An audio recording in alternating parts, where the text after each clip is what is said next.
I recently became a British citizen because I sought asylum from my home country, and a lot of people have asked me questions, what is the process like? And I thought I would just do a video talking about it. For context, I applied for mine in 2017, so a lot of the rules would have changed by now. Well, may have changed by now, but I haven't done the research to check, so please do your research.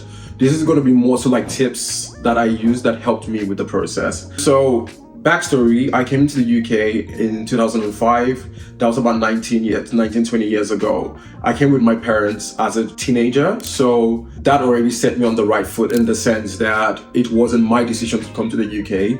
It was based on my parents bringing me to the UK. I sought asylum based on my sexuality because in my home country, it's against the laws to be gay. So from that, I was able to seek asylum. Now, the first step for me was to go online on gov.uk and fill in the questionnaire regarding asylum. Basically, why are you seeking asylum? What grounds do you have to seek asylum? So once you do that, the next step is you're then invited for an interview. The interview is basically like a screening to go through your questions and determine if you actually do have grounds to seek asylum, and then they grant you asylum if you do pass the process. The initial interview is basically a screening of all the questions you answered. Funny enough, I do have my initial interview questions and answers right in front of me because I kept all of that with me. And it was a total of 106 questions from what I can see. Yeah, 106 questions, very short questions. For example, one of the questions is like, do you know what their views are on gay people and have you ever tried to tell them? Now, this was a question around my parents, if they know about my sexuality, because one of the references they were trying to use was like, oh, but if your parents are based in Nigeria or you have family based in Nigeria, why can't you just go back there? And I was like, because of religion and how it plays a part and culture plays a part. So yeah, there are quite a lot of questions based on the answers you gave, but it's very straightforward questions. But yeah, 106 questions is what I have. Now, in terms of pre-interview, what I did to build up my evidence was, number one, I asked my partner for a reference because I was in a relationship with my husband now at that time. So in 2017, he gave me a reference. I asked friends that were established in their career, either accountant, lawyers. I think there's something around the title of the job or the title of that person to give a character reference is very important. So I asked for references. And then third, I asked for evidence from dating sites. So because I had been using Grindr in the past, Jacked, and those kind of websites, Adam for Adam, I asked them if they had a history on my account to show when it was created to submit as evidence. And I think maybe I used my real name or my real email for some of them, so that way I could link it and say my account was created at this point, meaning that I've been gay for as long as that period of time.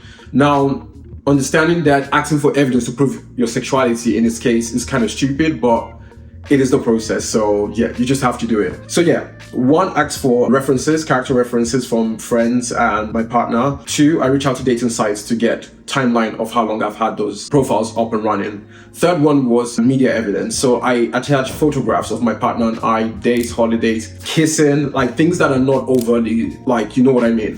Things that can still be portrayed from a PG level, but shows the fact that you've been affectionate with the same sex. I use that as evidence. I even attached some videos from memory because I provided, I believe it was like a hard drive, or I sent it in. I can't remember from memory, but there was videos and pictures as part of evidence, so that it was not something that they could say, oh, you can go back to your home country and be secretive about your sexuality.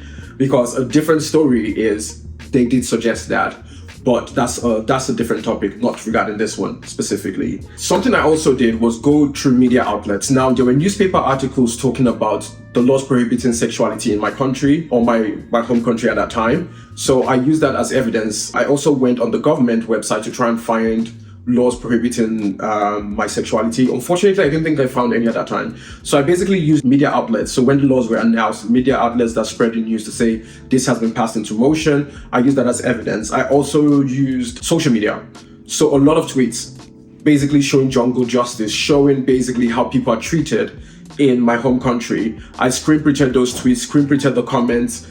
Example would be our TikTok. There are a lot of videos, a lot of comments that show the negative repercussions of sexuality based on my home country. So I collated evidence for those. I grouped them together on Twitter. I grouped them, I think from Facebook too. I grouped them together. I attached as part of my evidence Something new though that I found out, I think attending Afro Yanga event, which is LGBTQ plus event in London, I found out that people now work with charities that are LGBTQ plus friendly or LGBT plus advocates in some ways to show evidence to support their sexuality, I should say.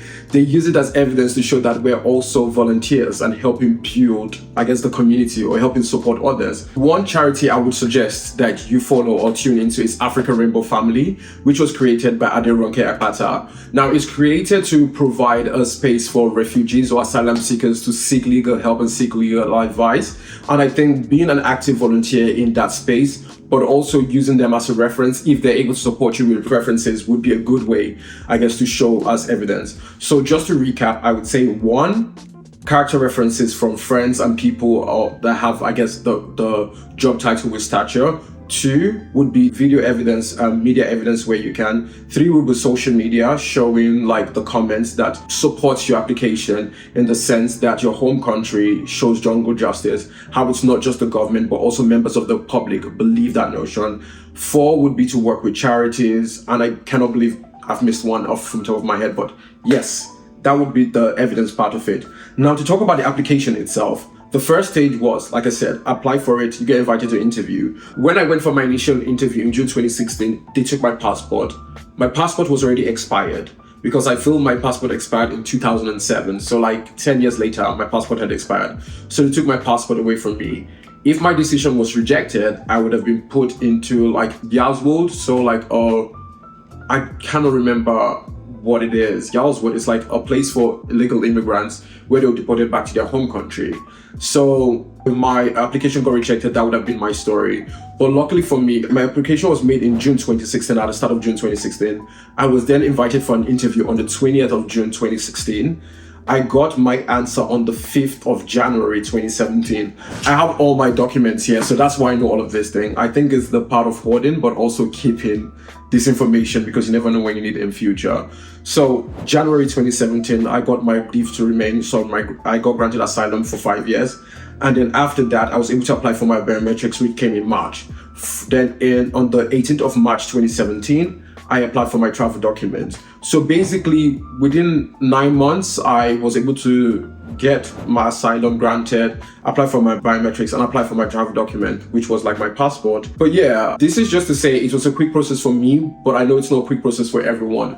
It's different. So it's just tips and tricks on basically what evidence you can do, how long the process took, and hopefully you guys are able to get some advice or help to support you in your asylum claim. So this was my story and how I applied for my asylum. What I'll probably do is a second video basically that shows what happens after you get granted asylum and how you end up being a British citizen. So happy to talk about that in the future.